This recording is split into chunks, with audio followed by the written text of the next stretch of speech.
J'aimerais que vous échangiez sur la totalité des livres pour que, à la fin, on arrive à une notation la plus juste possible. C'est un des rares cours où ces élèves de première sont encouragés à s'exprimer à voix haute. Depuis septembre, ils lisent quotidiennement. Leur mission, sélectionner 3 livres parmi les 14 en lice pour le prix Goncourt des lycéens. Moi, je suis pas du tout lecteur d'habitude et du coup, j'ai appris à aimer les livres, notamment ceux qui sont plus contemporains. Donc les digressions, c'est lorsque l'histoire s'interrompt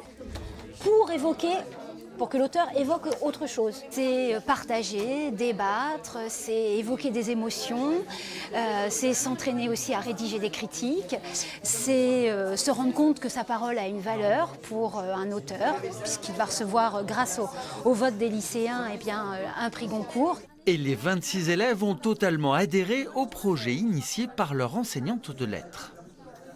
Tout le monde n'a pas la chance de faire ça. Et donc ça change beaucoup, ça change de notre quotidien et ça rend l'école, on voit l'école d'une autre manière. Le fait par exemple d'aller à la conférence et de rencontrer les auteurs, ça c'est vraiment quelque chose de bien. Il leur reste 48 heures pour déterminer leur livre préféré. C'est quand même assez compliqué de noter les livres parce qu'on n'est pas tous d'accord, on a tous notre point de vue différent sur nos lectures. Et faut se mettre d'accord, puis les livres ne valent pas tous la même chose. Et c'est Anaïs, la déléguée, qui défendra leur choix à Rennes lors de la délibération nationale.